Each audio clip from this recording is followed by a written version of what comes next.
ہمارے چینل کو سبسکرائب کریں اور بیل آئیکن دبائیں۔ الحمد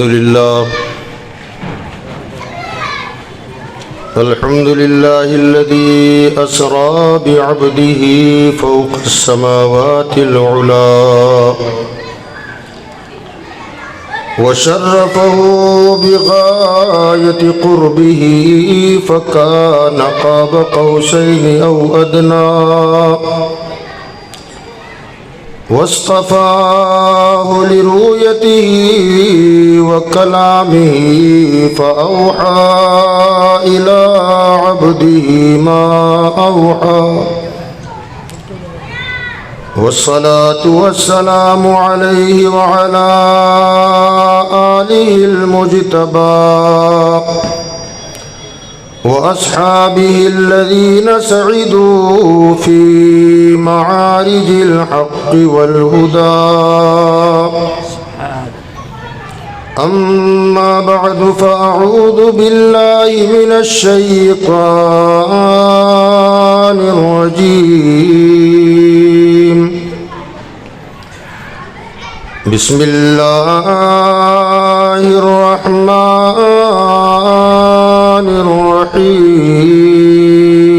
الرحيم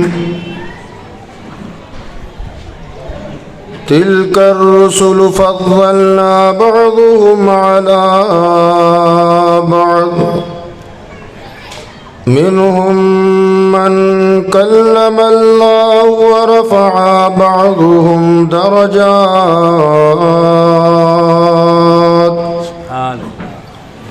صدق الله مولانا العلي العظيم وبلغنا رسوله النبي الأمين المتين الكريم ونحن على ذلك لمن الشاهدين والشاكرين والحمد لله رب العالمين۔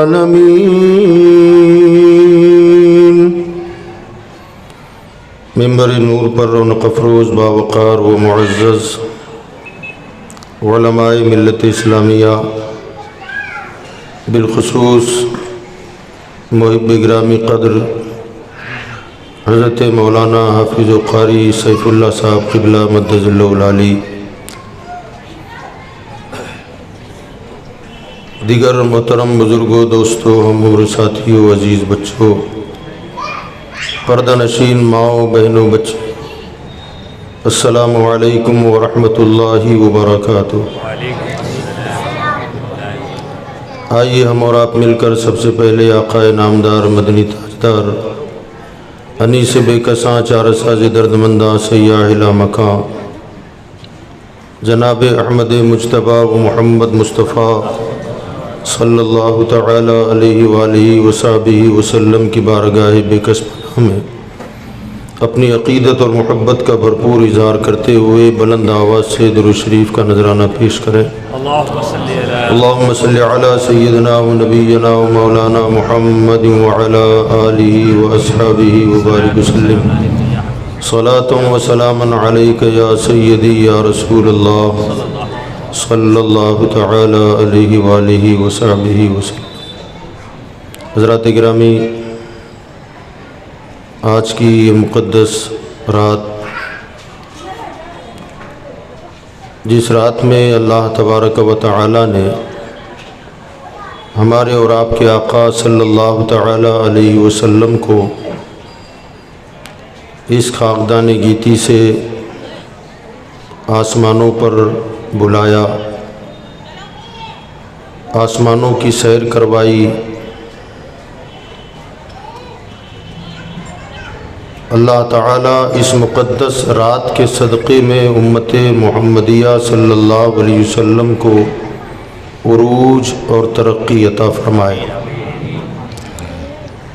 امت محمدیہ صلی اللہ علیہ وسلم کو اللہ تعالیٰ معراج مقدسہ کے فیوز و برکات سے مالا مال فرمائے۔ اللہ تعالیٰ قرآن مجید میں ارشاد فرماتا ہے، تلک الرسل فضلنا بعضهم علی بعض، یہ رسول بعضوں کو بعضوں پر ہم نے فضیلت عطا فرمائی۔ جو رسولان اعظام انبیاء کرام ہیں ان کے درجات الگ الگ ہیں۔ بعض رسولوں کو بعض رسولوں سے اللہ نے فضیلت عطا فرمائی، رسولوں پر فضیلت عطا فرمائی، حالانکہ نفس نبوت میں کوئی فرق نہیں ہوتا۔ نفس رسالت و نبوت جو ہے یہ سب کی ایک جیسی ہوتی ہے۔ قرآن مجید میں اللہ تعالیٰ ارشاد فرماتا ہے لا نفرق بین احد من رسولی، رسولوں کی رسالت میں کوئی فرق نہیں ہے۔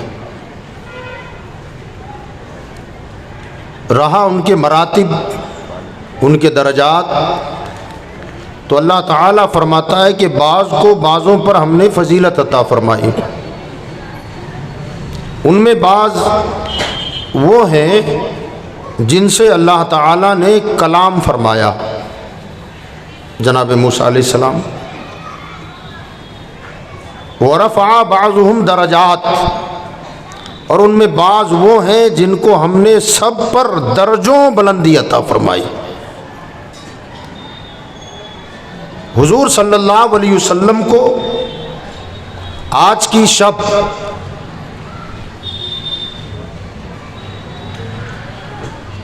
جس رتبے سے نوازا گیا، وہ مقام اور وہ رتبہ نہ حضرت آدم کو ملا، نہ حضرت شیش کو ملا، نہ حضرت دانیال کو ملا، نہ حضرت داؤد کو ملا، نہ حضرت ابراہیم کو ملا، بلکہ حضرت موسیٰ علیہ السلام وہ جلیل القدر پیغمبر ہے، وہ عظیم الشان پیغمبر ہیں کہ جن کے رتبے کا کیا کہنا۔ ایسا مقام، انہوں نے جو کہا اللہ نے پورا کر دیا، ایسا رتبہ ان کا اللہ نے بلند فرمایا۔ میدان تیہ میں اپنی قوم کو لے کر جب آپ پہنچے تو ان کی بعض حرکتوں کی وجہ سے بنی اسرائیل کو میدان تیہ میں اللہ نے مقید کر دیا، قید کر دیا۔ 40 سال تک اس میدان میں وہ بھٹکتے رہے۔ حضرت موسیٰ علیہ السلام بھی ساتھ تھے۔ ظاہر بات ہے گرمی کا موسم، چٹیل میدان۔ اللہ کی بارگاہ میں جناب موسیٰ علیہ السلام نے عرض کیا باری تعالیٰ میری قوم دھوپ میں تپ رہی ہے، اللہ سائے کا انتظام فرما دے۔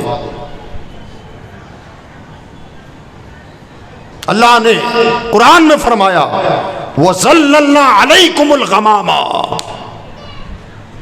بادلوں کو ان کے لیے سایہ فگن کر دیا۔ ادھر جناب موسیٰ نے کہا کہ مولا سایہ کر دے، اللہ تعالیٰ نے ان کے اوپر بادل کا سایہ کر دیا۔ جب بادلوں کا سایہ ہو گیا، حضرت موسیٰ علیہ السلام عرض کرتے ہیں باری تعالیٰ میری قوم کو کھانے کی ضرورت ہے۔ اللہ نے فرمایا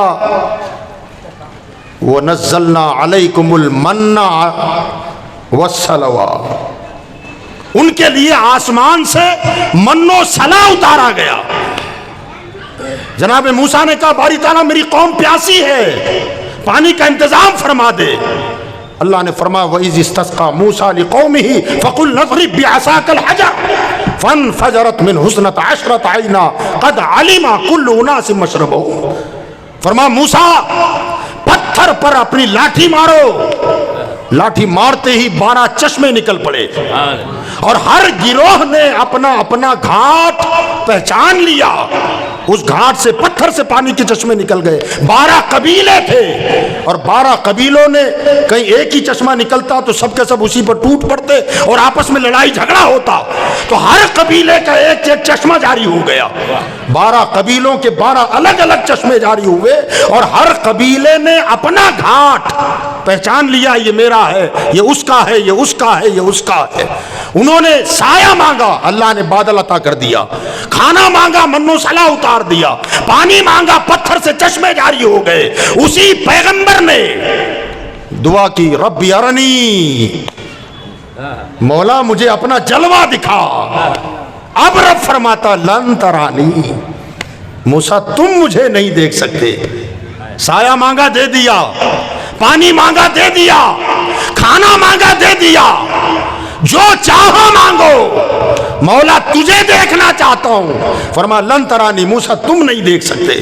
یہاں قابل غور بات یہ ہے کہ اللہ تعالیٰ نے یہ نہیں فرمایا کہ مجھے کوئی نہیں دیکھ سکتا۔ اللہ فرماتا لن ترانی، تم نہیں دیکھ سکتے۔ مولا میں نہیں دیکھ سکتا یا کوئی نہیں دیکھ سکتا۔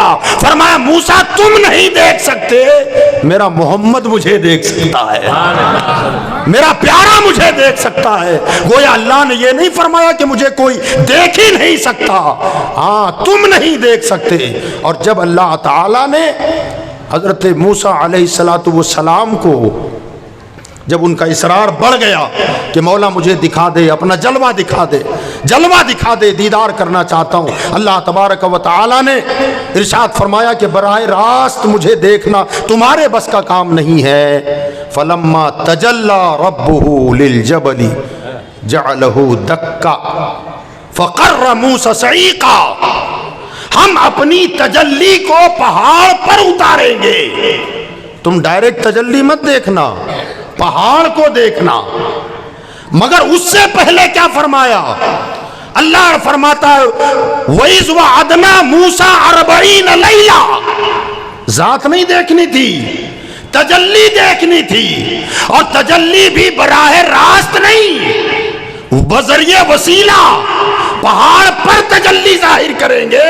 تم تجلی نہ دیکھنا، پہاڑ دیکھنا۔ مگر اس سے پہلے کیا کرنا؟ وَإِذْ وَعَدْنَا مُوسَىٰ 40 لَيْلَةً، 40 راتیں عبادت کرو، 40 روزے رکھو، 40 دن اعتکاف کرو۔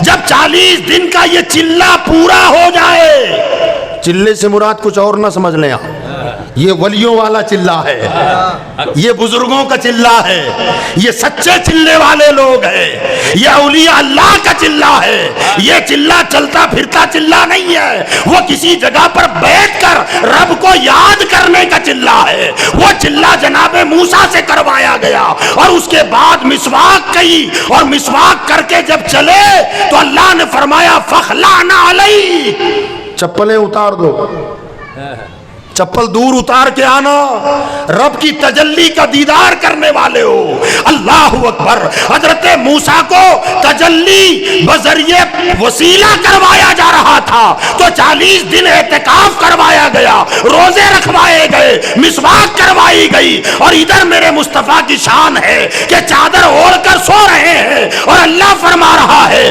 فرشتوں جنت کو سنوارا جائے، جنت کو نکھارا جائے، حوروں سے کہو کہ نکھر کر تیار ہو جائے، جنت کے محلوں پر سب بستہ ادب کے ساتھ کھڑے ہو جائیں۔ اے جبرائیل اسرافیل سے کہہ دو کہ سور ذرا کنارے رکھ دے، حضرت اسرائیل سے کہہ دو کہ لوگوں کی روحیں قبض کرنا بند کر دو، رزق بانٹنے والے فرشتے سے کہہ دو کہ کچھ عرصے کے لیے رزق تقسیم کرنا بند کر دو، آسمان کے فرشتوں سے کہہ دو، سورج اگانے والوں سے کہہ دو کہ اپنی جگہ پر ٹھہرے رہیں، سارا کام چھوڑ دیں۔ مولا کرے کیا؟ ہاتھ باندھ کر استقبال کے لیے کھڑے ہو جائے، آسمان کو صاف کیا جائے، دروازوں کو رنگ و روغن چڑھایا جائے۔ آخر یہ ہو کیا رہا ہے مولا؟ آخر بات کیا ہے؟ تو جناب جبریل سے رب نے فرمایا آج میں اپنے حبیب کو بلانا چاہتا ہوں۔ اللہ اکبر۔ اعلیٰ حضرت فرماتے ہیں کہ تبارک اللہ شان تیری تجھی کو زیبا ہے بے نیازی، تبارک اللہ شان تیری تجھی کو زیبا ہے بے نیازی۔ کہیں تو وہ جوش لنترانی اور کہیں تقاضے وصال کے ہیں، تقاضے ہو رہے ہیں کہ پیارے آؤ مجھے دیکھ کے جاؤ، پیارے آؤ میرا دیدار کر کے جاؤ۔ قصہ طور و معراج سمجھے کوئی، قصہ طور و معراج سمجھے کوئی، اپنا جانا اور ہے اس کا بلانا اور ہے۔ موسیٰ علیہ السلام خود سے جانا چاہتے تھے، چلے کروائے گئے، اعتکاف کروایا گیا، روزے رکھوائے گئے، یہاں کوئی روزہ نہیں، چادر اوڑھ کر سو رہے ہیں۔ فرمایا جاؤ پیارے جبرائیل 70,000 فرشتوں کی جماعت لے کے جاؤ۔ یہ جماعت اس شان سے آئی گویا فرشتوں کی بارات، ہر فرشتے کے ہاتھ میں نور کی مشعل، نور کی مشعل، اور ایک مشعل کی روشنی کا یہ عالم، علماء فرماتے ہیں کہ 70,000 سورجوں کی روشنی کم، ایک مشعل کی روشنی اس سے زیادہ، ایسی 70,000 مشعلیں وادی بطحا میں فرشتے منتظر۔ جناب جبریل علیہ السلام بارگاہ رسالت میں آئے، دیکھا تو حضور سو رہے ہیں۔ ذرا دیکھیں آپ، یہ ادائیں محبوبانہ ہوتی ہے، جب رب کا دیدار کرنا ہو تو ہم تو بڑوں کے دیدار کے لیے ترس جاتے ہیں نا، دنیا میں جو بڑے ہوتے ہیں، رب سے بڑا کون؟ اس کے دیدار کی رات، حالانکہ پوری زندگی کا معمول میرے مصطفیٰ کا کیا تھا؟ رات رات عبادتوں میں گزارتے ہوتا تھا نا، پنڈلیوں پر ورم آ جاتا، پیر مبارکہ سے خون رسنے لگتا، اتنا لمبا قیام، پوری رات عبادت، اتنی عبادت کہ رب نے قرآن میں آیتیں اتار دی، یا ایھا المزمل قم اللیل الا قلیلا، اے جھرمٹ مارنے والے رات کو قیام کریں، قم اللیل، رات کو قیام کریں، الا قلیلا، مگر ذرا کم کر دینا۔ اتنی جاگ کے عبادت کرنے والی ذات کہ جسے رب کہے کہ ذرا کم کر دے اور دیدار کی رات چادر اوڑھ کے سو جائے، ذرا سوچیں آپ یہ کیا ہے؟ یا رسول اللہ، آپ کی تو پوری زندگی راتیں جاگ کے گزری، اور جس دن دیدار کرایا جا رہا ہے اس دن چادر اوڑھ کے سو رہے ہیں، آخر یہ معمہ کیا ہے؟ یہ محبوب و محب کی بات ہے۔ جو محبت کے رمز سے نہ واقف ہو وہ کیا جانے کہ ادائیں کیا ہوتی ہیں۔ وہ سو رہے ہیں اور جناب جبریل آئے اور حضور چادر اوڑھ کر سو رہے ہیں۔ سوچا کیا کروں، آواز دے کے جگاؤں، ہلا کے جگاؤں؟ خیال آیا کہ نہ، آدم کا واقعہ میرے سامنے گزرا ہے، جناب آدم کو صرف ایک سجدہ نہ کیا تھا، اکڑ گیا، بے ادبی کر دی، توہین کر دی، اللہ کو اپنے پیغمبر کی توہین پسند نہ آئی، جو فرشتوں کی جماعت میں رہتا تھا اس کے لیے حکم خدا ہو گیا، فخرج منہا فإنک رجیم، نکل جا میری بارگاہ سے، تو مردود ہو گیا ہے، لعنت اللہ، اس کے اوپر اللہ کی لعنت ہو گئی اور اسے نکال دیا گیا۔ آدم کی بارگاہ میں توہین کی تو فرشتوں کا استاد رہ کر باہر کر دیا گیا۔ وہ آدم تھے اور یہ تو آدم کے بھی آقا ہیں، یہ آدم کے بھی سردار ہیں۔ اگر ہلا کے جگاؤں تو کہیں بے ادبی نہ ہو جائے، آواز دے کے جگاؤں تو کہیں بے ادبی نہ ہو جائے، کیونکہ وہ بارگاہ ہے۔ اللہ اکبر، کہ یہاں ذرہ برابر بھی بے ادبی ہو جائے اللہ اپنے دشمن کو معاف کر سکتا ہے، اپنے حبیب کے گستاخ کو کبھی معاف نہیں فرماتا۔ اللہ اپنے دشمن کو معاف فرما دے گا، مگر نبی کے دشمن کو اور نبی کے گستاخ کو اللہ کبھی معاف نہیں فرماتا۔ گھبرا گئے، اب کیا کروں؟ رب کی طرف سے ندا آئی، قبل قدمیہ یا جبریل قبل قدمیہ، اے جبریل اپنے کافوری ہونٹوں سے میرے مصطفیٰ کے تلوے کو بوسہ دے دو۔ سبحان اللہ۔ حضرت موسیٰ، حضرت جناب جبریل علیہ السلام نے جھک کر جناب مصطفیٰ صلی اللہ علیہ وسلم کے تلوے کا بوسہ لیا۔ جناب سرکار کائنات صلی اللہ علیہ وسلم نے آنکھیں کھولی، فرمایا جبریل کیا بات ہے؟ تو یا رسول اللہ، اللہ تعالیٰ آپ کو سلام فرماتا ہے، اور رب کا فرمان ہے کہ آپ کو اللہ آسمانوں پر بلانا چاہتا ہے، وہاں سے لامقام ہے، اور وہاں بلا کر آپ کو اپنے دیدار سے مشرف کروانا چاہتا ہے۔ اعلیٰ حضرت فاضل بریلوی رحمۃ اللہ علیہ فرماتے ہیں، یہی سما تھا کہ پے کے رحمت خبر یہ لایا کہ چلیے حضرت، کہہ دینا ذرا سبحان اللہ، جناب جبریل کہہ رہے ہیں یہی سما تھا کہ پے کے رحمت خبر یہ لایا کہ چلیے حضرت، تمہاری خاطر کشادہ ہیں جو کلیم پر بند راستے تھے، وہ راستے جو جناب موسیٰ کلیم اللہ پر بند تھے اللہ نے آپ کے لیے کھول دیا ہے۔ آپ چلیں، مختصر یہ کہ آپ نے کئی مرتبہ سنا ہے، بتانا یہ ہے کہ سرکار دو عالم صلی اللہ علیہ وسلم نے غسل فرمایا، کپڑے زیب بدن فرمائے، کپڑے بھی وہ جو جنت سے آئے تھے، امامہ باندھا، فرشتوں نے اپنی جھرمٹ میں لے کر جنت کے دولہا کو سنوارا، اور پھر وادی بطحا میں 70,000 فرشتے 70,000 مشعلیں لے کر کھڑے تھے، ایک مشعل کی روشنی 70,000 سورجوں پر غالب آ جائے، ذرا سوچو 70,000 مشعلوں کی روشنی کا کیا عالم ہوگا۔ جب سرکار باہر نکلے تو وہ 70,000 نور کی مشعلوں کی نورانیت ماند پڑ گئی، اور دوسرا نور اس پر غالب آ گیا، دوسرا نور چھاتا چلا گیا، اور وہ 70,000 مشعلیں ٹمٹماتے دیوں کی طرح نظر آنے لگے۔ فرشتے حیران تھے کہ ہمارا نور ماند پڑ گیا اور دوسرا نور غالب آ گیا۔ رب کی بارگاہ میں عرض کرتے ہیں باری تعالیٰ اتنے نور لے کر کے ہم آئے ہیں، نورانی مشعلیں ہمارے پاس، آخر یہ کون سا نور ہے جو ہماری مشعلوں کے نور پر غالب آ گیا؟ رب نے ارشاد فرمایا فرشتوں یہ وہ نور ہے کہ جب میرے مصطفیٰ کو میں نے زمین پر بھیجا ہے تو حقیقت محمدیہ کے رخ پر 70,000 پردے ڈال کر بھیجے ہیں، اور آج میں نے ان 70,000 پردوں میں سے ایک پردہ ہٹایا ہے، اس نور کا یہ عالم ہے۔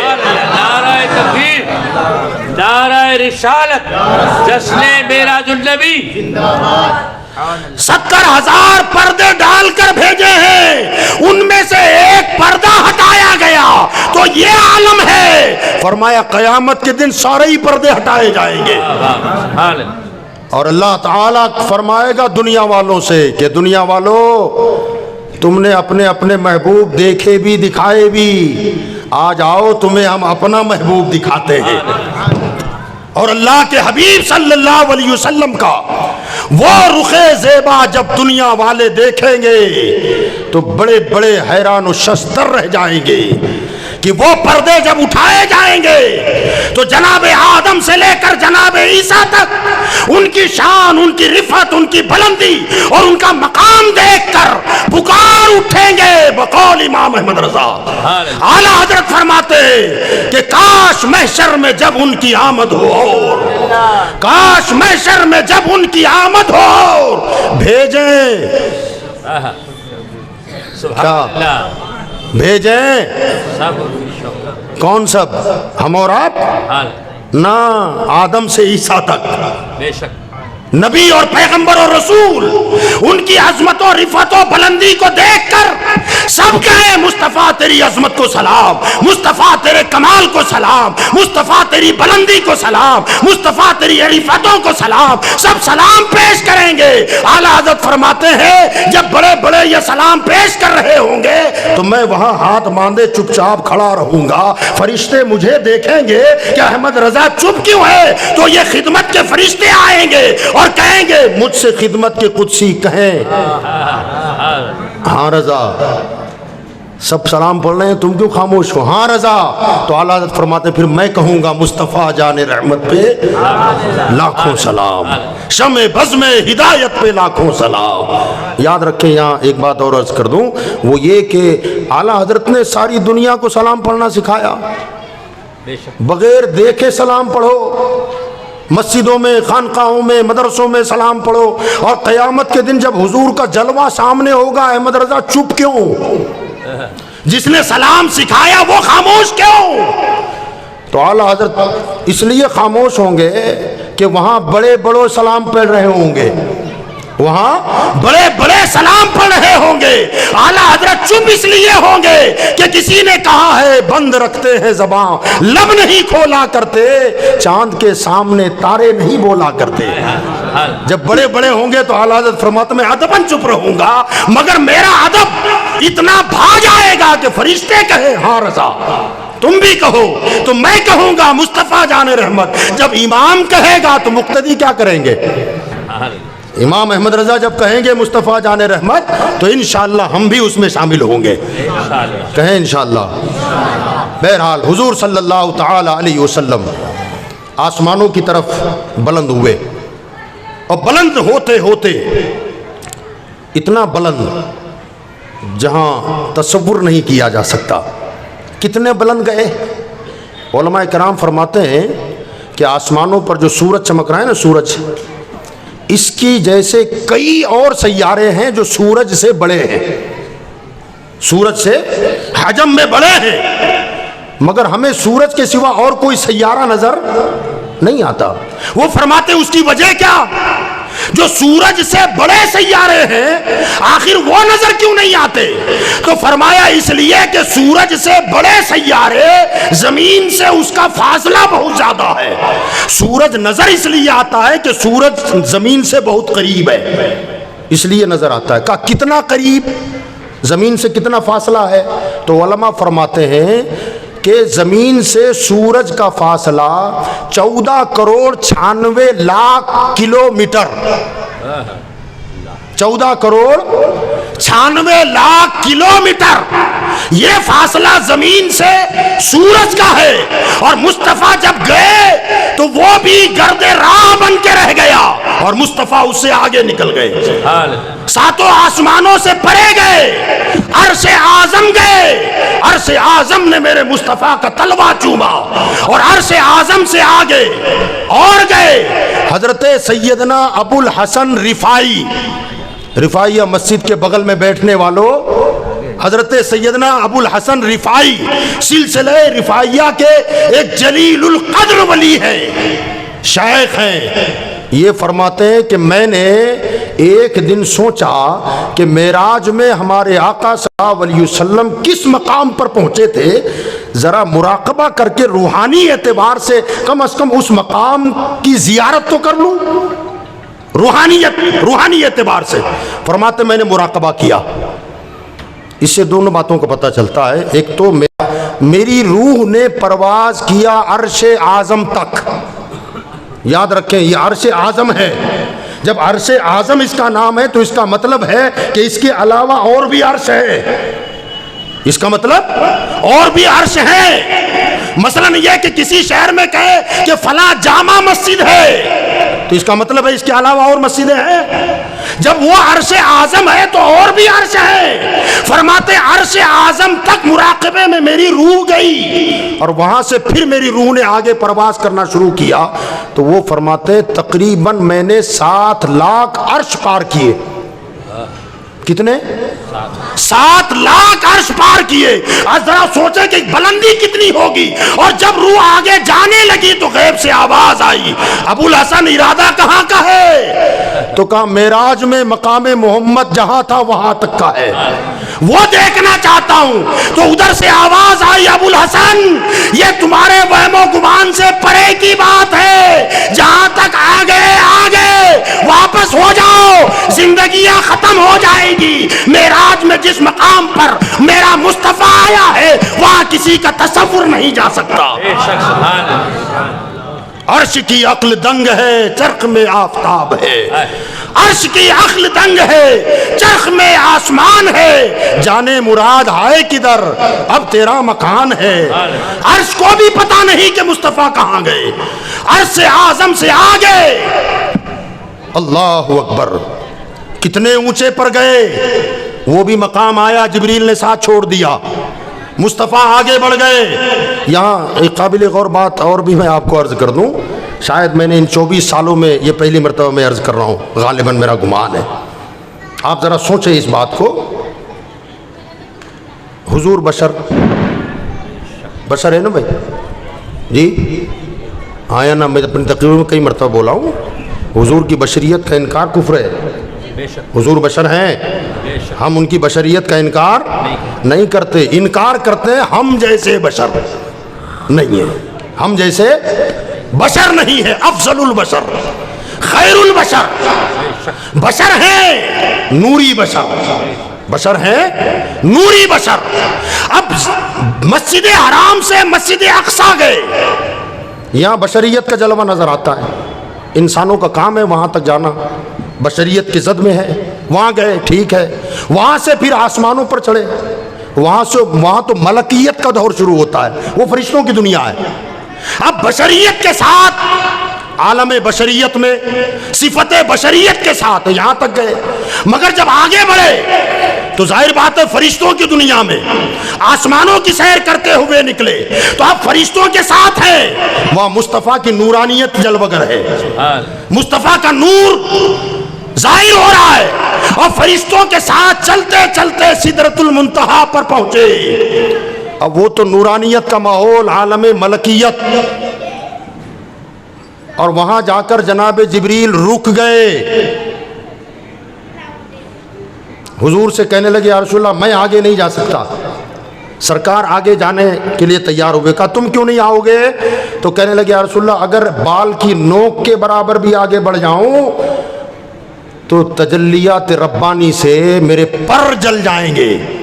اب ذرا سوچو، جناب جبریل بشر ہیں کہ نور؟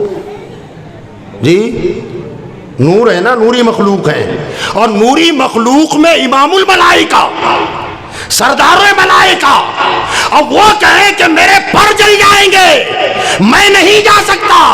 اب سوچو کہ جب نوری مخلوق وہاں سے آگے نہ جا سکے، اگر حضور خالی نور ہیں تو آگے کیسے گئے؟ جیسے فرشتے رکے ایسے رکنا چاہیے۔ اگر خالی نور ہے تو فرشتہ جل سکتا ہے تو نبی کا عالم کیا ہوگا؟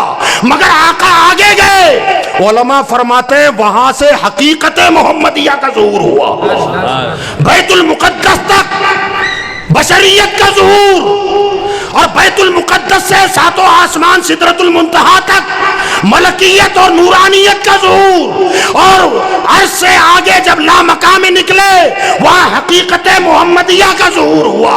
گویا تین صفتیں ہیں اور تینوں کے الگ الگ مقامات ہیں، اور تینوں مقامات سے مصطفیٰ آگے نکل گئے۔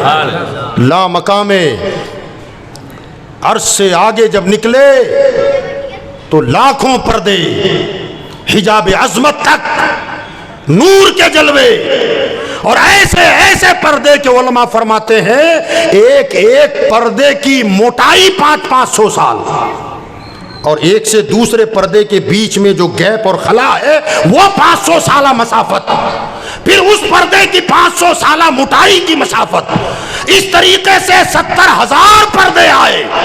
اعلیٰ حضرت فرماتے حجاب اٹھنے میں لاکھوں پردے، ہر ایک پردے میں لاکھوں جلوے، یہ تو اللہ ہی جانے اور اس کا رسول جانے۔ اٹھے جو قصر دنا کے پردے، کوئی خبر دے تو کیا خبر دے، اٹھے جو قصر دنا کے پردے، کوئی خبر دے تو کیا خبر دے۔ وہاں تو جائی نہیں دوئی کی، وہاں تو کوئی دوسرا تھا ہی نہیں، وہ کون بتائے کہ کیا معاملہ ہے؟ ہاں کون بتائے کہ وہاں کیا حالات ہوئے؟ اور یاد رکھے جب یہ 70,000 پردے عبور کر چکے تو اب صفات ربانی کے پردے حائل ہوئے۔ وہ صفات ربانی کون سے؟ جبریل نے ساتھ چھوڑا، رفرف آیا، رفرف نے ساتھ چھوڑا، تنہا مصطفیٰ آگے جانے لگے۔ اعلیٰ حضرت فرماتے ہیں سراغ اینو متا کہاں تھا، نشان کیف و الا کہاں تھا، نہ کوئی راہی نہ کوئی ساتھی، نہ سنگ منزل نہ مرحلے تھے، ادھر سے پیغام ادھر سے پیغام تقاضے آنا۔ 70,000 پردے عبور ہو گئے، حضور کھڑے ہیں، اکیلے ہیں، نہ کوئی راہی نہ کوئی ساتھی، نہ سنگ منزل۔ سنگ منزل سمجھتے ہیں؟ راہی راستہ دکھانے والا، ساتھی ہم سفر، سنگ منزل کلومیٹر پر پتھر آتا ہے نا، احمد آباد اتنے کلومیٹر، اور جائیں اتنے کلومیٹر، وہ بتاتا ہے کتنا فاصلہ رہ گیا ہے۔ اعلیٰ حضرت فرماتے ہیں وہ مقام ایسا تھا کہ جہاں نہ کوئی راہی تھا، نہ کوئی ساتھی تھا، نہ کوئی سنگ منزل تھا، نہ مرحلے تھے۔ اعلیٰ حضرت فرماتے ہیں اب ادھر سے رب کی طرف سے پیغام تقاضے آنا، ادنو یا محمد، ادنو یا احمد، ادنو یا خیر البریہ، اے محمد قریب آؤ، اے احمد قریب آؤ، اے خیر البریہ، مخلوق میں سب سے بہتر میرے قریب آ جاؤ۔ اعلیٰ حضرت فرماتے ہیں ادھر سے پیغام تقاضے آنا، ادھر تھا مشکل قدم بڑھانا۔ ادھر سے پہ ہم تقاضے آنا، ادھر تھا مشکل قدم بڑھانا. جلال و ہیبت کا سامنا تھا، اللہ کا جلال، اس کی ہیبت، جلال و ہیبت کا سامنا تھا. جمال و رحمت ابھارتے تھے. خوف بھی آ رہا ہے، اتنا جلال بھری بارگاہ، خالق کائنات کی بارگاہ. آواز آ رہی ہے، آؤ محمد، آؤ قریب آؤ، آؤ قریب آؤ. جلال و ہیبت کا سامنا، ڈر کے رک رہے ہیں مگر جمال و رحمت ابھار رہے ہیں. جب مصطفیٰ رب بلا رہا ہے تو پھر ڈرنے کی کیا بات ہے؟ جلال و ہیبت کا سامنا تھا اور جمال و رحمت ابھارتے تھے. بڑے تو لیکن، اللہ حضرت فرماتے بڑے تو لیکن جھجکتے ڈرتے، حیا سے جھکتے، ادب سے رکتے. سبحان اللہ، کیا انداز ہے اعلیٰ حضرت کا. ادھر سے پہ ہم تقاضے آنا، آئیے. جلال و ہیبت کا سامنا تھا، جمال و رحمت ابھار رہے ہیں. بڑھیے، اندر سے دل بول رہا ہے کہ بڑھیے. جب بلایا گیا ہے تو رحمت ہی ہوگی، غضب نہیں ہوگا. جب بلایا گیا ہے تو جلال نہیں ہوگا، رافت و رحیمی ہوگی. گھبراتے کیوں ہو؟ جمال رحمت ابھار رہا ہے اور جلال خوف میں مبتلا کر رہا ہے. فرماتے بڑے تو لیکن جھجکتے ڈرتے، حیا سے رکتے، حیا سے جھکتے، ادب سے رکتے. جو قرب ان کی روش پہ رکھتے تو راکھوں منزل کے فاصلے تھے. اگر اپنی روش پہ رکھتے نا قریب جانے کا معاملہ تو لاکھوں منزل کے فاصلے تھے. فرماتے ہیں پر بڑھنا تو نام، پر ان کا بڑھنا تو نام کو تھا. حضور کا بڑھنا، پر ان کا بڑھنا تو نام کو تھا، حقیقتاً فعل تھا ادھر کا. بے شک بے شک. پر ان کا بڑھنا تو نام کو تھا، حقیقتاً فعل تھا ادھر کا. تنزلوں میں ترقی افزا، دنا تدلا کے سلسلے تھے. دنا فتدلا فکان قاب قوسین او ادنا. مصطفیٰ قریب آؤ، مصطفیٰ قریب آؤ. کہتے ان کا بڑھنا تو خالی نام کو تھا، حقیقتاً کام اللہ کا تھا. کہ وہ ایسا لگ رہا ہے جہاں تک آئے قف یا محمد، اے محمد رکیے، اب آپ کا رب آپ پر سلام درود بھیجتا ہے. وہ مقام آیا. فرماتے اب اس کے بعد اللہ کی صفات کے پردے نمودار ہوئے. اللہ کی صفتوں کے پردے. پہلے تو حجابات تھے جس میں حجاب اٹھنے میں لاکھوں پردے، ہر ایک پردے میں لاکھوں جلوے. عجب گھڑی تھی کہ وصل و فرقت جنم کے بچھڑے گڑے ملے تھے. قصرے دنا کے اٹھے جو قصرے دنا کے پردے. کوئی خبر دے تو کیا خبر دے، یہ پردے حجابات کے تھے. مگر اب صفات الہیہ کے پردے آئے. اب وہ صفات الہیہ کیا ہیں؟ اللہ کا ذاتی نام اللہ کیا ہے؟ سب مل کے بولیں، نہیں بلند آواز سے بولیں. اللہ کا ذاتی نام اللہ. باقی جتنے نام ہیں سب صفاتی نام ہیں. اللہ کے جتنے نام ہیں، رحیم اللہ کا نام ہے، یہ اس کی صفت ہے، رحم کرتا ہے. رحمان یہ اس کی صفت ہے. کریم یہ اس کی صفت ہے. ستار یہ اس کی صفت ہے، پردوں کو پردے ڈالتا ہے منہ پر، عیب کھلنے نہیں دیتا، ظاہر نہیں ہونے دیتا، عیب پوشی فرماتا ہے، پردہ پوشی کرتا ہے، عیبوں کو چھپاتا ہے. ستار یہ رؤوف اللہ کی صفت ہے. رافت عزیز یہ صفت ہے. فرمایا ان صفتوں کے پردے سامنے آنے لگے.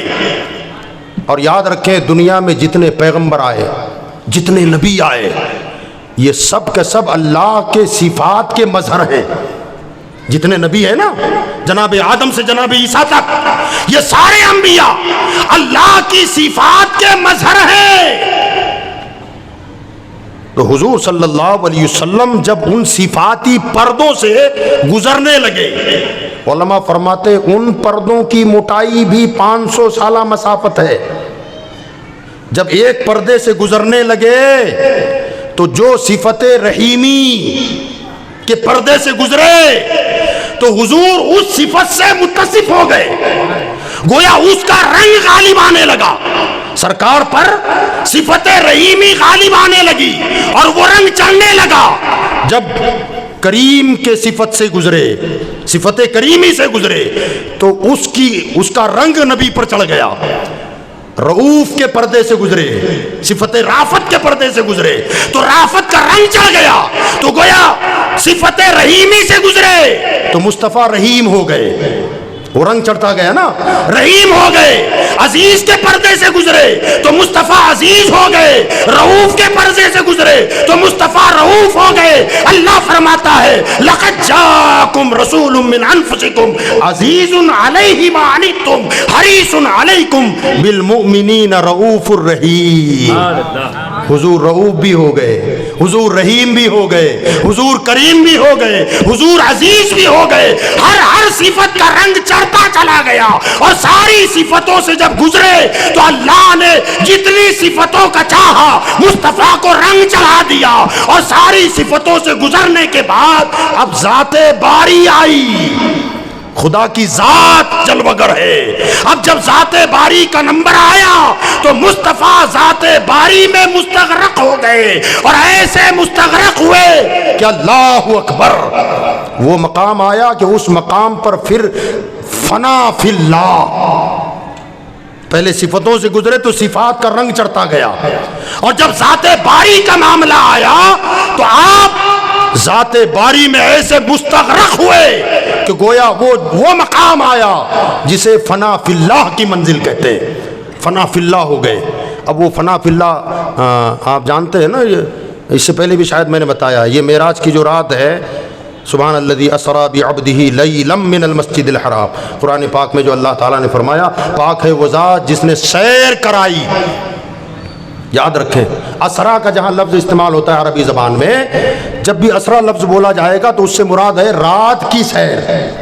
علماء تفاسیر نے لکھا ہے، فرماتے ہیں جب سیر کا لفظ بیان ہوگا نا، اس کا سیدھا مطلب ہوتا ہے کہ رات میں جو سیر کی جائے، رات میں چہل قدمی کی جائے، اسی کو سیر کہا جاتا ہے۔ جب لفظ سیر کہہ دیا گیا تو رات کا ذکر تو ہو گیا، مگر بعد میں الگ سے اللہ نے لیلن فرمایا۔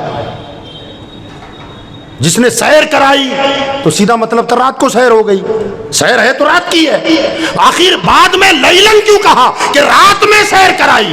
تو علماء فرماتے خالی لفظ سیر بیان ہوتا تو کہیں سوچنے والا یہ نہ سوچے کہ رات بھر سیر ہوئی، اس لیے لیلن نکرہ ذکر کر کے رات کے قلیل حصے کو بتا دیا کہ پوری رات سیر نہیں کی، بلکہ رات کے مختصر حصے میں یہ سارا معاملہ ہو گیا، رات کے مختصر حصے میں یہ سارا معاملہ ہو گیا۔ تو حضور رحمت عالم صلی اللہ تعالی علیہ وآلہ وصحبہ وسلم، شریف پڑھ لیں ذرا، اللہم صلی صلی اللہ علیہ نبی الامي صلی اللہ تعالی علیہ وسلم سلام دائمۃ بدوام علیک الحی الام۔ بلند آواز سے سب مل کے درود پڑھیں، صلی اللہ علیہ وسلم صلاۃ و سلام علیک یا رسول اللہ صلی اللہ تعالی علیہ وسلم۔ رات میں سیر ہوئی لیکن پوری رات نہیں، بلکہ رات کے مختصر حصے میں۔ اب مختصر حصے میں جا کے آنا یہاں اشارہ کر رہا ہے، لیکن حقیقتاً صوفیاء اکرام فرماتے ہیں، اولیاء اللہ فرماتے ہیں کہ معراج جو ہوئی نا، یہ معراج یہ ایک رات کا جانا آنا نہیں ہے، یہ ہمارے لیے ہے ایک رات کا جانا آنا۔ حقیقت میں بعض علماء نے فرمایا، صوفیاء اکرام وہ فرماتے ہیں کہ یہ جانا آنا حضور کا 23 سال میں ہوا۔ کتنے سال میں؟ 23 سال میں۔ بعض نے لکھا ہے کہ 18 سال لگے، یہ فرمایا گیا۔ میرا اتنے دن جب وہاں رہے تو پہلے تو صفات کے پردوں سے گزرے، صفتوں سے متصف ہوتے چلے گئے، اور پھر جب عین ذاتی باری تعالیٰ کا سامنا ہوا تو وہ فنا فی اللہ کی منزل ہو گئی۔ اب وہاں قرب خاص میں جب اتنا رہے تو ظاہر بات ہے جب صفتوں سے گزرے تو صفات کے مظہر ہوئے، اور جب ذات باری تعالیٰ کا سامنا ہوا فنا فی اللہ ہوئے۔ اور یہ وہ مقام ہے فنا فی اللہ کا کہ کسی عاشق نے کہا تھا فنا اتنا تو ہو جاؤں میں تیری یاد عالی میں، فنا اتنا تو ہو جاؤں میں تیری یاد عالی میں، جو مجھ کو دیکھ لے اس کو تیرا دیدار ہو جائے۔ یعنی فنائیت کا مقام وہ آتا ہے کہ آدمی جب فنا ہوتا ہے نا تو پھر وہ رنگ چڑھتا ہے. فرمایا کہ جو مجھ کو دیکھ لے اس کو تیرا دیدار ہو جائے. آپ جانتے ہیں حضرت سیدنا خواجہ باقی باللہ، حضرت سیدنا مجدد الفسانی رحمۃ اللہ علیہ کے پیر و مرشد ہیں. نام ان کا عبد الباقی ہے، عرفیت ہے باقی باللہ. ایک مرتبہ آپ خانقاہ میں تھے، اولیاء کے یہاں لنگر چلتا ہے. فرمایا خانقاہ میں رات دیر سے کچھ مہمان آئے تو ایک راستے سے گزر رہے تھے جس راستے پر کسی کی ہوٹل تھی کھانے کی. اس نے دیکھا کہ حضرت باقی باللہ کے مرید لگ رہے ہیں اور خانقاہ میں شاید جا رہے ہیں. اب خانقاہ میں لنگر ختم ہو گیا ہوگا، چولہے بجھا دیے گئے ہوں گے. تو اس ہوٹل کے مالک نے اپنے نوکروں سے پوچھا کہ ہوٹل میں کچھ کھانا بچا ہوا ہے؟ تو انہوں نے کہا کہ ہاں کھانا تو ہے. کہا جلدی سے گرم کرو، حضرت کے مہمان آئے ہیں، میں خود کھانا لے کے جاؤں گا. اب گرم کیا گیا کھانا، وہ پتیلا لے کر روٹیاں رکھ کر سر پہ یہ ہوٹل کا مالک خود حضرت کے پاس پہنچا. حضرت نے دیکھا، سلام کیا حضرت کو. حضرت نے کہا کیا بات ہے؟ کہ حضور ابھی دیکھا میں نے کچھ مہمان آئے آپ کے ہاں، میں نے سوچا آپ کو کہیں تکلیف نہ ہو، دوبارہ چولہا نہ جلانا پڑے، کھانا نہ بنانا پڑے، تو میں اپنے ہوٹل سے کھانا لے کر کے آیا ہوں. سرکار قبول فرمائے. حضرت خوش ہو گئے اور خوش ہو کر ارشاد فرمایا، نان بھائی آج تو نے فقیر کو خوش کر دیا یار، آج تو نے فقیر کو خوش کر دیا. فرمایا نان بھائی بول، مانگ، کیا مانگتا ہے؟ جو مانگوں گا مانگے گا دے دوں گا. وہ کہنے لگے حضرت وعدہ کر رہے ہیں جو مانگوں گا عطا کیا جائے گا؟ تو حضرت نے فرمایا ہاں فقیر کی زبان سے نکل گیا ہے، اب مانگ، جو مانگنا ہے دیا جائے گا. اب وہ بندہ کہنے لگا حضور اگر کچھ عطا کرنا ہی ہے تو مجھے اپنا جیسا بنا دے. سبحان اللہ. کیا کہا؟ مجھے اپنا جیسا بنا دیں. تو حضرت نے فرمایا نان بھائی میں نے وعدہ تو کر لیا ہے کہ جو مانگے گا دیا جائے گا، مگر تو نے جو مانگا ہے اس پر ذرا غور کر کہ مانگ کیا لیا، کیا مانگا ہے. غور کر، کوئی دوسری چیز مانگ لے دے دیا جائے گا. وہ کہنے لگا حضرت آپ نے وعدہ کیا ہے اور آپ کے وعدے کے مطابق میں نے مانگا ہے تو آپ کو دینا پڑے گا. کہا نہ نان بھائی دینے سے انکار نہیں ہے، برتن چھوٹا ہے چیز بڑی مانگ لی. سبحان اللہ. برتن چھوٹا ہے چیز بڑی مانگ لی. برسا برس چلا کشیوں کے بعد باقی باللہ جس منصب پہ اور مقام پہ پہنچا ہے تو ایک دم وہ مانگنا چاہتا ہے. برتن چھوٹا ہے چیز بڑی ہے، کوئی بدل رہا ہے بدل، کوئی دوسری چیز مانگ لے. تو کہنے لگا حضرت آپ اپنا کام کریں، آگے میرا نصیب ہے، جو ہوگا دیکھا جائے گا، بس میں جو چاہتا ہوں مجھے دے دے. اب حضرت نے ہاتھ پکڑا اور اپنے کمرے حجرے میں لے گئے اور لے جا کر تھوڑی دیر کی صحبت جو دی نا، تھوڑی دیر کی صحبت اور وہ خاص توجہ جب ڈالی ہے اور پھر ہاتھ پکڑ کے جب باہر نکلے تو خانقاہ میں جتنے لوگ تھے ان کا بیان ہے کہ پتہ ہی نہیں چلتا تھا کہ ہوٹل کا والا کون ہے اور باقی باللہ کون ہے. ایسا پرتو ڈال دیا، ایسا ریفلیکشن ہوا کہ جو رنگ ادھر تھا وہ رنگ ان پر چڑھ گیا، ایسا چڑھا کہ فرق کرنا مشکل ہو گیا کہ باقی باللہ کون ہے، نان بھائی کون ہے. فرماتے فرق تھا تو اتنا تھا کہ باقی باللہ ہوش میں تھے اور نان بھائی بے ہوش پڑا ہوا تھا. 3 دن بے ہوش رہا، چوتھے دن موت ہو گئی. حضرت نے فرمایا میں نے پہلے ہی کہا تھا برتن چھوٹا ہے چیز بڑی مانگ لی.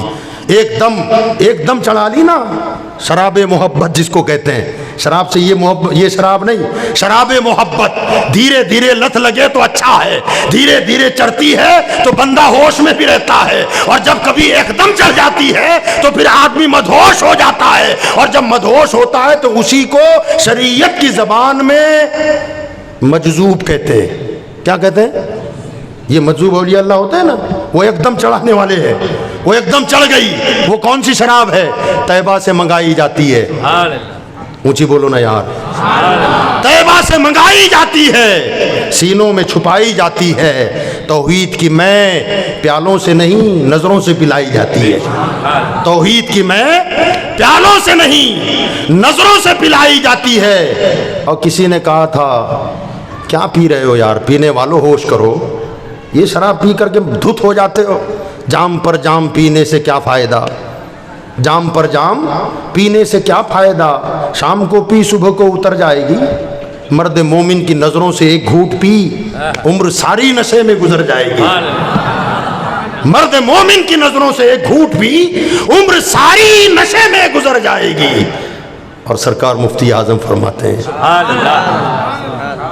پیا ہے جام محبت جو آپ نے نوری, پیا ہے جام محبت جو آپ نے نوری, ہمیشہ اس کا رہے گا خمار آنکھوں میں, ہمیشہ اس کا رہے گا خمار آنکھوں میں. تو بتا یہ رہا تھا کہ حضرت باقی باللہ اپنے حجرے میں نان بائی کو لے گئے اور تھوڑی دیر اپنا قرب دے دیا. یہ مثل سچ ہے کہ ہو جاتا ہے صحبت کا اثر, یہ مثل سچ ہے کہ ہو جاتا ہے صحبت کا اثر. آدمی چیز ہے کیا, درو دیوار بدل جاتے ہیں. باقی باللہ نے نان بھائی کو صحبت دی اور ایسی توجہ ڈالی کہ نان بھائی کا باطن تو باطن ہے, ظاہر بھی اپنا جیسا بنا دیا. جب باقی باللہ نے اسے اپنا جیسا بنایا تو مصطفیٰ قرب خاص میں 23 سال رہے. سبحان اللہ. اور ولی کی اور نبی کی صحبت میں نہیں, خدا کے قرب خاص میں رہے. اب ذرا سوچو جب پلٹ کے آئے ہوں گے تو کیا ہوگا. سبحان اللہ. سبحان اللہ. جب پلٹ کے آئے ہوں گے تب کیا ہوگا. اب اس مقام پر آؤ کہ جتنے نبی اور پیغمبر دنیا میں آئے ہر نبی نے یہی کہا تھا کہ لوگو توحید کو مانو, اللہ ایک ہے, اس کے سوا کوئی عبادت کے لائق نہیں. اور جب یہ پیغام پہنچایا تو دنیا والوں نے کہا تھا اے اللہ کے پیغمبر تم کہتے ہو اللہ ایک ہے, اس کے جیسا کوئی نہیں ہے, کیا آپ نے دیکھا ہے. تو نبی کہتے تھے نہ دیکھا نہیں ہے, وہی آتی ہے, جبریل آتے ہیں, اللہ کا پیغام آتا ہے. کہا اور نبی آئے, کہا لوگو اللہ پر ایمان لاؤ, اللہ ایک ہے. گویا آدم نے یہی کہا, ان کی قوم نے کہا کیا آپ نے دیکھا ہے, کہا دیکھا نہیں ہے. حضرت شیش نے کہا کہ اللہ ایک ہے, اس کے سوا کوئی شریک, اس کا کوئی شریک نہیں, اس کے سوا کوئی عبادت کے لائق نہیں, اسے مانو وہی بندگی کے لائق ہے. لوگوں نے کہا شیش وہ ایک ہے, کیا تم نے دیکھا ہے, کہا دیکھا نہیں. حضرت دانیال نے کہا لوگو اللہ ایک ہے. لوگوں نے کہا کیا تم نے دیکھا ہے, کہا دیکھا نہیں, وہی آتی ہے. اللہ کا فرشتہ آتا ہے, ابراہیم آئے, اسماعیل آئے, اسحاق آئے, جتنے آئے سب نے کہا اللہ ایک ہے, وہی عبادت کے لائق ہے. اور ساری قوموں نے کہا کیا آپ نے دیکھا ہے, تو سب نے یہی کہا نہ دیکھا نہیں ہے, وہی آتی ہے. حضرت موسیٰ سے کہا آپ نے دیکھا ہے, تو انہوں نے کہا ہاں دیکھنے کی کوشش کی ہے, دیکھا نہیں ہے, بس جبریل آتے ہیں, وہی آتی ہے. اور جب سب سے اخیر میں آمنہ کا لال آیا, عبداللہ کا در یتیم آیا, قاری کائنات کا تاجدار آیا, امام الانبیاء آیا, اور انہوں نے کہا لوگو اللہ ایک ہے, وحدہ لا شریک ہے, اس کے سوا کوئی عبادت کے لائق نہیں. لوگوں نے کہا تمہیں کس نے بتایا. آقا نے فرمایا بتانے والے سننے والے اور تھے, میں دیکھ کے آیا ہوں. وہ اور تھے جن کے پاس بتانے والے آتے تھے, وہ سننے والے تھے, میں دیکھنے والا ہوں, میں اسے دیکھ کے آیا ہوں. اب قوم نے ان سے ایک سوال اور کر ڈالا کہ جب تم نے دیکھا ہے تو وہ کیسا ہے, جب دیکھا ہے تو وہ کیسا ہے. مصطفیٰ نے فرمایا من رآنی فقد رأى الحق.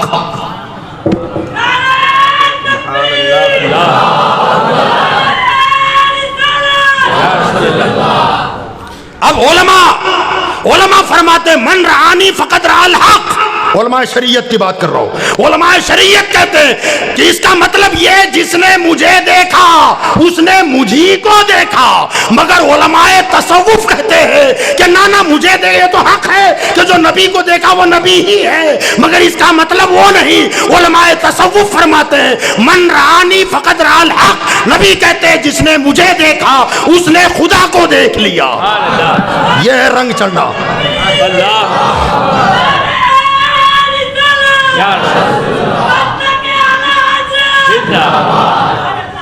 اللہ اکبر. اور اعلیٰ حضرت عالم شریعت بھی تھے, عالم تصوف بھی تھے. اعلیٰ حضرت عالم شریعت بھی تھے, عالم تصوف بھی تھے. اعلیٰ حضرت کیا فرماتے ہیں, کھلے کیا راز محبوب و محب مستان غفلت پر, کھلے کیا راز محبوب و محب مستان غفلت پر. پھر شراب آ گئی, کہتے نا یار سبحان اللہ کہتے, ابھی شراب کی بات چل رہی تھی.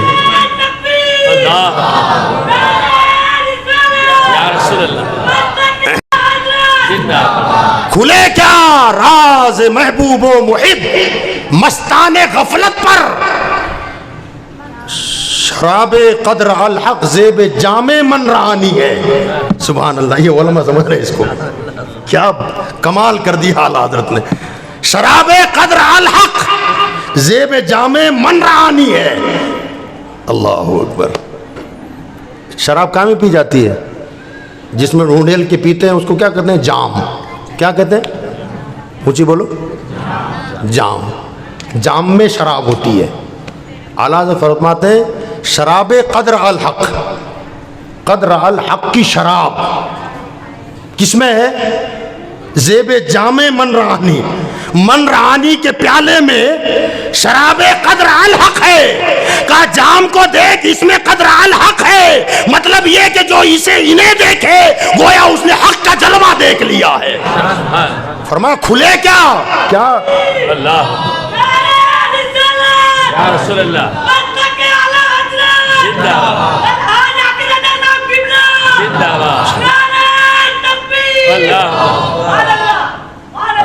یہ ہے وہ مستانہ. کھلے کیا راز محبوب و محب مستان غفلت پر. جو اپنے غفلتوں میں مست ہیں اس پر کیا راز کھلے کہ محبوب کا مقام کیا، محب کیا، محب کیا اور محبوب کیا. سرکار علامہ حسن رضا فرماتے ہیں کہ تم ذات خدا سے نہ جدا ہو نہ خدا ہو. اللہ اکبر. تم ذات خدا سے نہ جدا ہو نہ خدا ہو. اللہ ہی کو معلوم ہے کیا جانیے کیا ہو. اللہ ہی کو معلوم ہے کیا جانیے کیا ہو. شراب قدر الحق زیب جامع من رانی ہے. اور سرکار مفتی اعظم فرماتے ہیں، یہ باپ بولے، یہ جو شعر پڑھا میں نے، کھلے کیا راز محبوب و محب مستان غفلت پر، شراب قدر الحق زیب جامع من رانی ہے. یہ باپ کہتا ہے، بیٹا کیا کہتا ہے؟ من رانی را الحق سنا کر چلے. سبحان اللہ. واہ نا وہ نعت ہے سرکار مفتی اعظم کی کہ وہ ہنسی کیا جو فتنے اٹھا کے چلے. وہ ہنسی کیا، ان میں خوبصورتی سے تو فتنے آتے ہیں.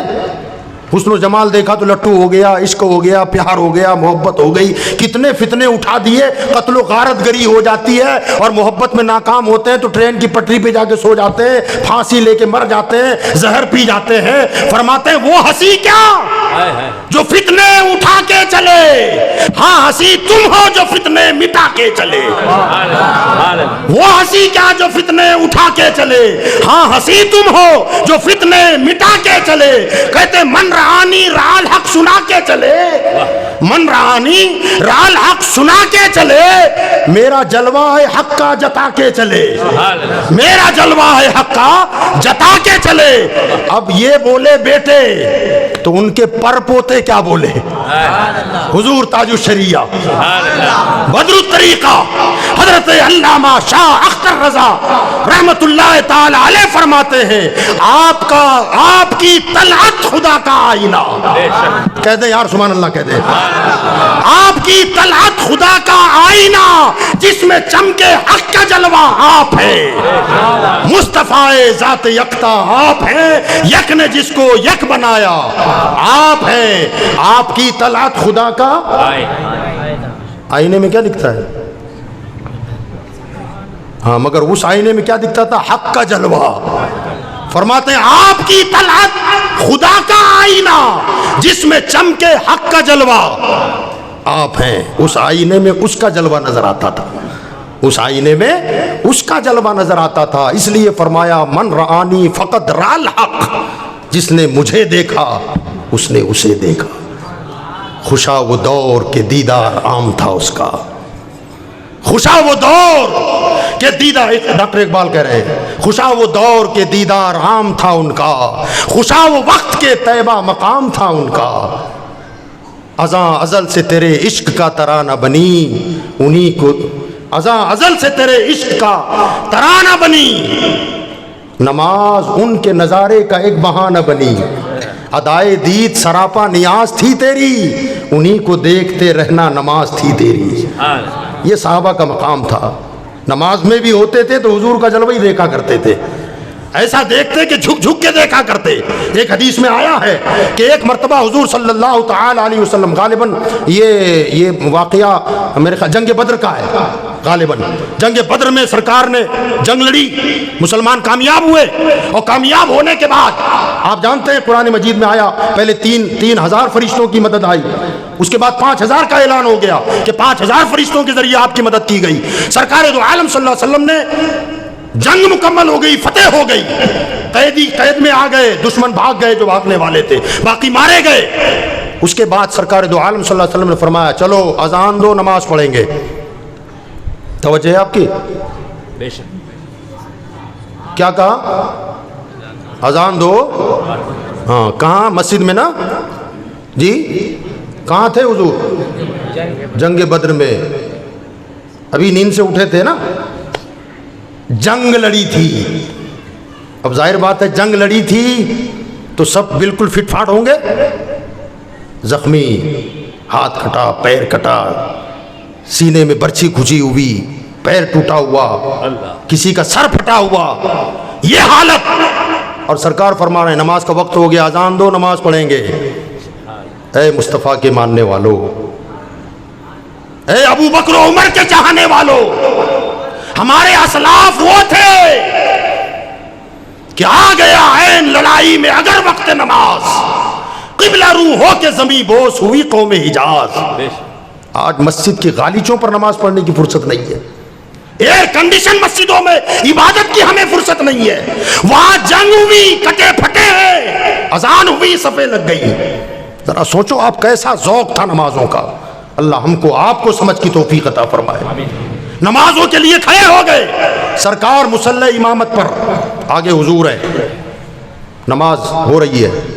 جب نماز ہو گئی نا تو حدیث میں آیا ہے صحابہ نے حضور سے پوچھا، کیا پوچھا کہ یا رسول اللہ صلی اللہ علیہ وسلم آپ نماز میں مسکرا کیوں رہے تھے؟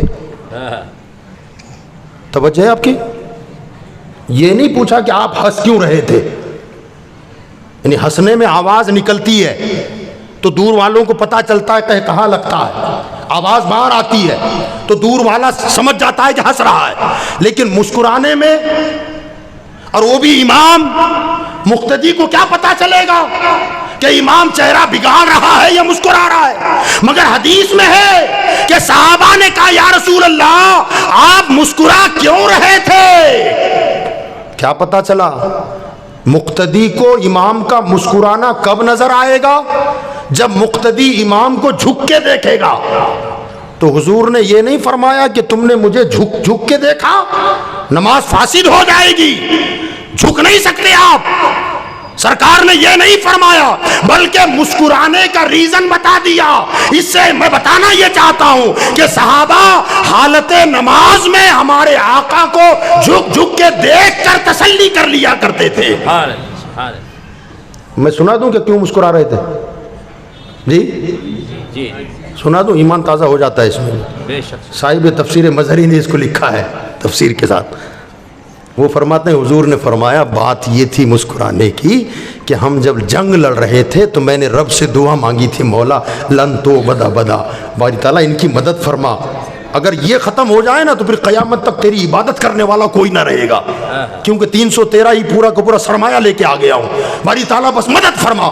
اللہ نے قرآن کی آیتیں اتار دی، 3000 فرشتے بھیج رہا ہوں، پھر فرما 5000 بھیج رہا ہوں۔ اب جناب جبریل علیہ السلام اس فرشتوں کے لشکر کے سردار، سپہ سالار، جنگ میں آئے۔ مختصر بتا رہا ہوں، جنگ ہوئی، صحابہ کرام کا بیان ہے کہ بعض اوقات تو ایسا ہوا کہ ہم نے تلوار اٹھائی گردن مارنے کے لیے، اور تلوار دشمن کی گردن تک نہیں پہنچی تھی، اس سے پہلے گردن کٹ کے گر گئی۔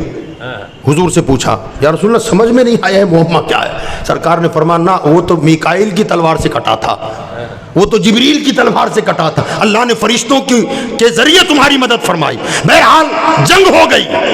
اب جنگ ختم ہو گئی تو جناب جبریل علیہ السلام فرشتوں کو لے کر آسمانوں پر چلے گئے۔ جب وہاں پہنچے، ادھر نماز کا وقت ہو گیا، حضور نے فرمایا صفے لگا دو، نماز پڑھتے ہیں۔ نماز میں کھڑے ہو گئے۔ فرماتے ہیں جب جبریل آسمانوں پر گئے تو آسمان کا دروازہ بند تھا۔ جبریل نے دستک دی، دربان نے کہا کون؟ کہا کھولو دروازہ، میں جبریل ہوں۔ دربان نے کہا نہ اجازت نہیں ہے دروازہ کھولنے کی. کہا کس کی اجازت؟ کہا رب کی اجازت. کہا میں جبریل ہوں تمہارا سردار. کہا رب کی طرف سے یہی حکم ہے اگرچہ جبریل ہو دروازہ کھلے گا نہیں. یہ گھبرا گئے. باری تعالیٰ آخر مجھ سے قصور کیا ہوا کہ عالم بالا کے دروازے میرے لیے بند, کہیں میں دھتکار نہ دیا گیا ہو. تو رب کی طرف سے ندا آئی جبریل واپس کیوں آ گئے؟ کہ مولا جس مقصد کے لیے بھیجا تھا وہ مقصد تو پورا ہو گیا نا. وہ مقصد جب پورا ہو گیا تو واپس آ گیا. کہ تمہیں جنگ جتوانے بھیجا تھا. توجہ ہے, جنگ جتوانے بھیجا تھا. کہ میں جنگ جتوانا چاہوں تو میں تمہارا بھی محتاج نہیں ہوں.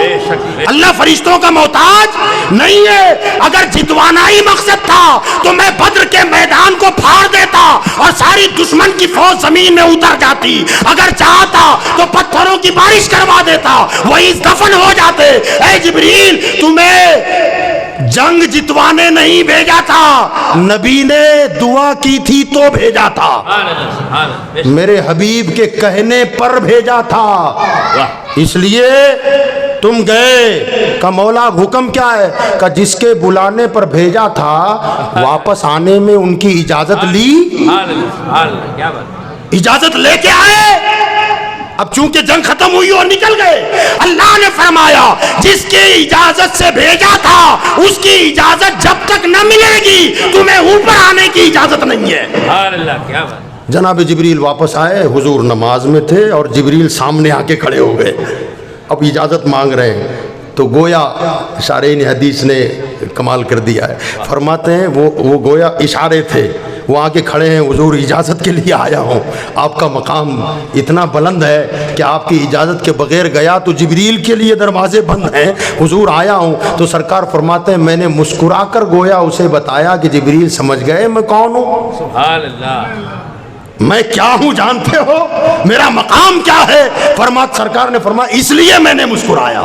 جبریل کو مسکرا کر میں نے اجازت دیا کہ ہاں آپ جا سکتے ہو. اب جب گئے تو دروازے کھول دیے گئے.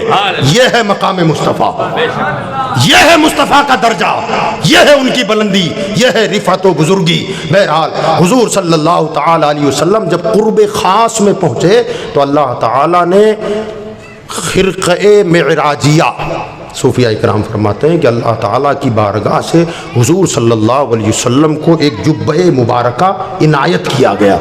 وہ جبہ لے کر حضور دنیا میں تشریف لائے. جب آئے تو خرقہ معراجیہ جو ہے, معراج میں جو رب کی طرف سے حضور کو جبہ مبارک عطا کیا گیا تھا, حضور صلی اللہ علیہ وسلم صحابہ کے درمیان تھے. جامع الکلم حضرت سیدنا خواجہ بند نواز گیسو دراز کی ملفوظات ہیں, اس میں انہوں نے اس واقعے کو لکھا ہے. وہ فرماتے ہیں کہ وہ معراج کا جو جبہ مبارک تھا رب نے عطا فرمایا تھا, جنتی لباس. وہ لباس لے کر جب سرکار آئے تو میرے آقا نے جناب ابو بکر صدیق سے فرمایا. جناب ابو بکر نے حضور سے پوچھا یا رسول اللہ یہ جبہ مبارکہ جو آپ کو عطا ہوا ہے کیا یہ کسی اور کو بھی ملے گا؟ حضور نے فرمایا کہ ہاں, رب نے حکم دیا ہے کہ آپ اسے کسی اور کو دے سکتے ہیں مگر اسی کو دیں گے جو آپ کے سوال کا صحیح جواب دے گا, یہ جبہ اس کو ملے گا. کہ وہ سوال بھی رب نے مجھے بتایا ہے اور اس کا جواب کیا ہے وہ بھی مجھے رب نے بتایا ہے.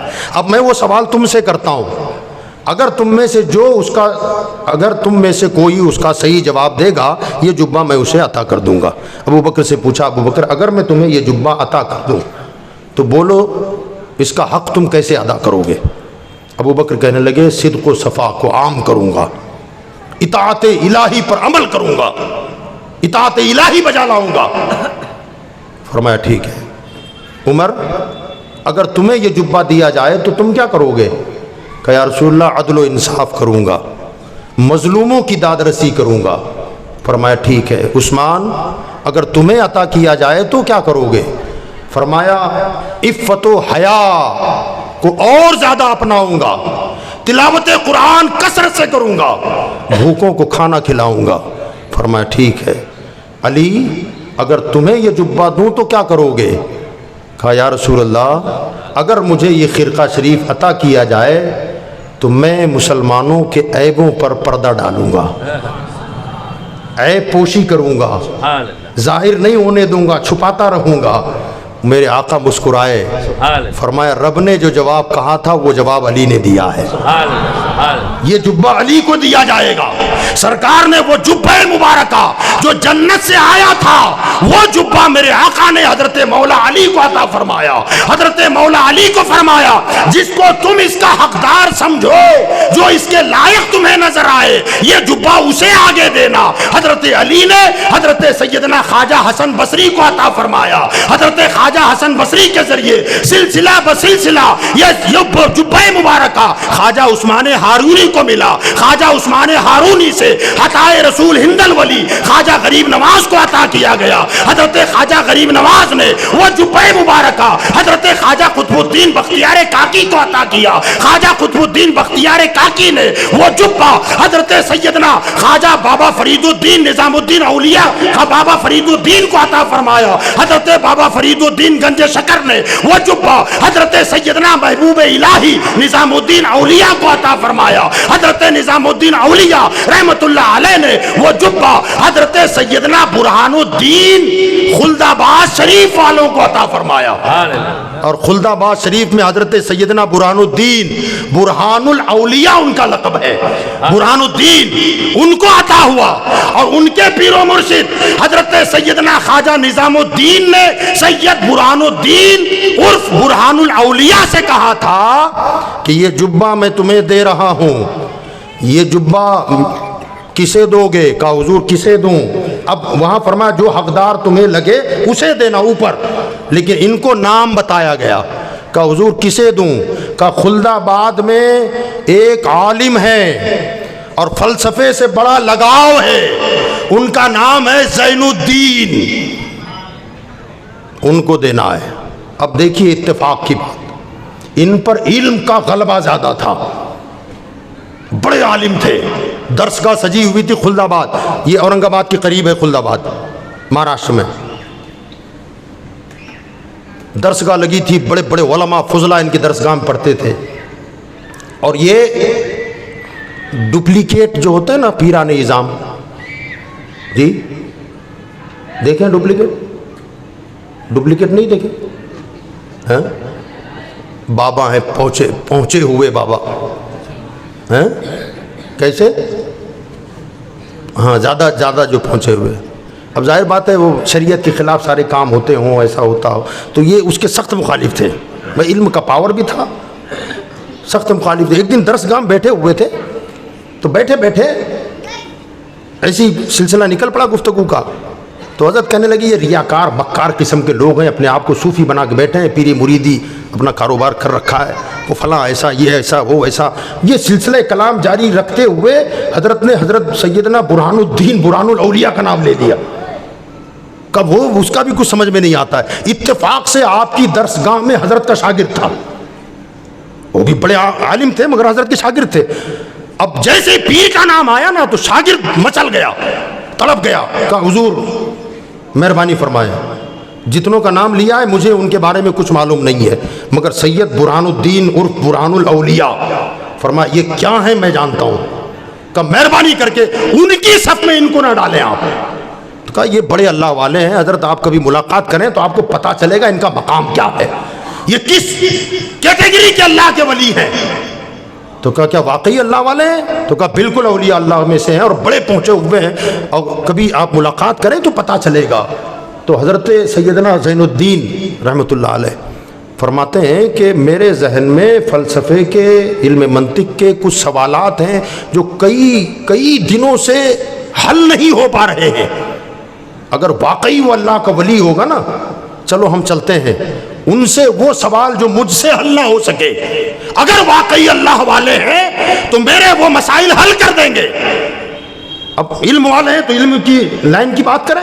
فرماتے ہیں ٹھیک ہے چلیے، اب اپنے مریدوں کو ساتھ، اپنے شاگردوں کو ساتھ لے کر، اور حضرت سیدنا برہان الدین کے جو مرید تھے وہ بھی ساتھ ہیں. اب چلتے ہوئے جب جا رہے تھے، خانقاہ تھی حضرت کی خلد آباد میں، جب وہاں پہنچے تو وہ پہلے ہی کہنے لگے دیکھنا مجھے وہ سب پسند نہیں ہے، عرشی سلام اور فرشی سلام، ادھر جھکو ادھر جھکو کا، خبردار میں اس چیز کو پسند نہیں کرتا.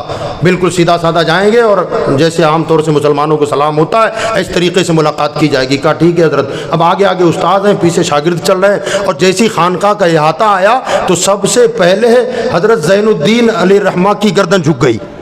جب وہ جھکے تو شاگرد بھی جھک گئے اور آگے بڑھتے گئے. جب خانقاہ میں پہنچے تو سب سے پہلے سید برہان الدین کی قدم بوسی سید زین الدین نے کر ڈالی، قدم چومے. جب استاد نے چوما تو شاگرد نے چوم لیا. کہا حضرت تو منع کر رہے تھے اور ہم سے پہلے یہی جھکتے جا رہے ہیں. دست بوسی کے بجائے قدم بوسی کر ڈالی. حضرت نے بٹھایا، کہا بیٹھیے مولانا صاحب. بیٹھ گئے. کہا کیسے خیریت ہیں؟ کہا الحمدللہ. حضرت نے جیب میں ہاتھ ڈالا اور ایک کاغذ کا ٹکڑا نکالا. فرمایا آپ کے جو سوالات ہیں نا، جس دن آپ کے ذہن میں گھوم رہے تھے اسی دن جوابات لکھ کے رکھے تھے. سبحان اللہ سبحان اللہ.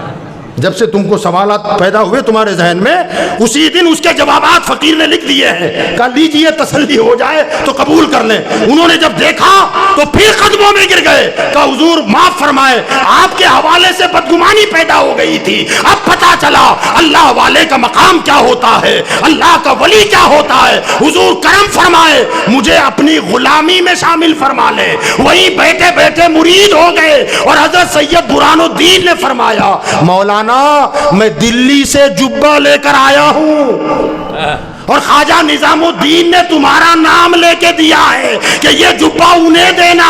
اور جب یہاں آیا تو تمہارا حال بگڑا ہوا پایا. سوچا کہ حضرت نے کیسے جبہ دے دیا ہے، یہ بگڑا ہوا آدمی ولیوں کے بارے میں شکوک و شبہات میں پڑا ہے، اسے جبہ کیسے دیا جائے، اس لیے رکا ہوا تھا. مگر اب جب اصلاح ہو گئی تو یہ جبہ آپ کا ہے.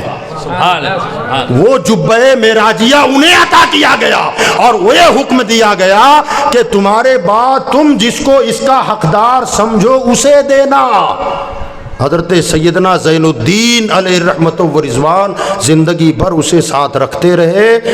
اس کے بعد حضرت کے بعد انہیں اس جبے کے قابل کوئی نظر نہیں آیا. انہوں نے آگے کسی کو دیا ہی نہیں. وہ جبہ آج بھی ان کے مزار کے پاس محفوظ ہے. سبحان اللہ. حضور ان کے مزار کے پاس محفوظ ہے خلد آباد میں. اور یہ مزار وہاں ہے جہاں پر اورنگزیب عالمگیر رحمۃ اللہ علیہ کا مزار بالکل ان کے قدموں میں ہے. اورنگزیب عالمگیر علیہ رحمۃ و رضوان نے یہ خاص طور سے اس جگہ کو پسند کیا تھا کہ مجھے ان کے قدموں میں دفن کرنا. اپنے وقت کا بادشاہ ہے مگر فقیر کے قدموں میں لیٹا ہوا ہے اپنے وقت کا. اور یہ وصیت ہے کہ میرے قبر پر گنبد نہیں. کا بادشاہ تو وہ ہیں، میں تو فقیر ہوں ان کا. دنیاوی طور پر بادشاہ میں تھا مگر تخت و تاج بھی ان کی عطا ہے. جو گنبد میں ہے وہ شہنشاہ ہے اور جو ان کے قدموں میں ہے وہ ان کے در کا گدا ہے. یہ وہ بارگاہ ہے. اور پھر ایک وقت وہ بھی آیا کہ کہا جاتا ہے کہ خلد آباد میں اور اطراف و اکناف میں جتنے بدعقیدہ لوگ ہیں، ایک وقت میں اس جبے پر اعتراض ہوا کہ نہ یہ سب من گھڑت باتیں ہیں. حالانکہ اس کا شجرہ بھی ہے وہاں، اس کی باقاعدہ سند ہے. یہ کہا گیا کہ نہ یہ حضور کا نہیں ہے، لوگوں نے لے لیا ہے اور زیارتیں کرواتے ہیں اور وغیرہ وغیرہ. تو وہ ہوا یہ کہ وہاں کی جو خدام ہیں انہوں نے کہا کہ بھئی اس کا ایک طریقہ ہے کہ فلاں تاریخ کو جبہ مبارکہ باہر نکلتا نہیں ہے، وہ پی ٹی میں رہتا ہے، اسی پہ زیارت ہوتی ہے. کہ فلاں تاریخ کو یہ جبہ مبارکہ نکالا جائے گا. اگر کسی کو شک و شبہ ہے تو وہ خود آئے. اب کافی لوگ جو عقیدت مند تھے وہ تو ہزاروں کی بھیڑ ہو گئی، اور جو خالی دیکھنا چاہتے تھے وہ بھی آ گئے. جب آئے تو بالکل دوپہر کا وقت تھا، گرمی کا موسم تھا. اس جبہ مبارکہ کو نکالا گیا اور 4 لوگوں کے ہاتھوں میں دے کر اسے کھولا گیا. چشمدید گواہوں کا بیان ہے کہ تپتی دھوپ میں دوپہر کے وقت جبے کا سایہ بھی زمین پر نہیں تھا. اور حیرت بالائے حیرت یہ کہ جبے کا تو سایہ تھا ہی نہیں، جس نے جبہ پکڑا تھا اس کا بھی سایہ نہیں تھا.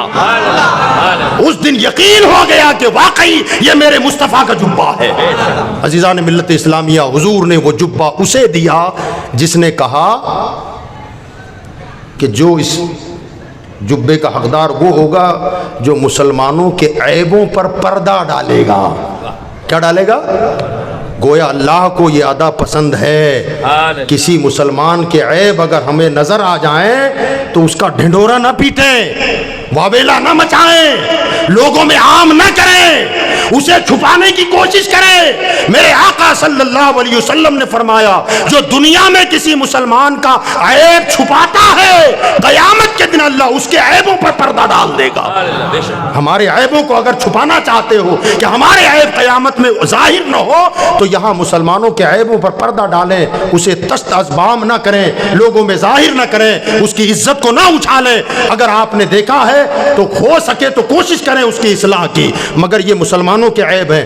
عقیدے کا کوئی عیب ہو، عقیدے کی کوئی خرابی ہو تو اسے چھپایا نہیں جائے گا، اسے دکھایا جائے گا. لیکن پرسنل ذات میں کوئی فعل غلط ہو تو اسے چھپایا جائے.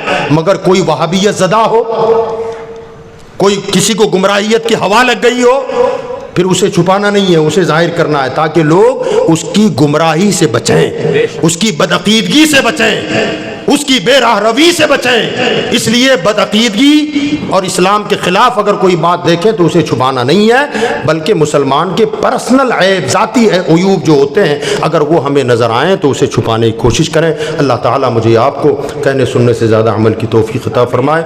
وآخر دعوانا ان الحمد للہ رب العالمین.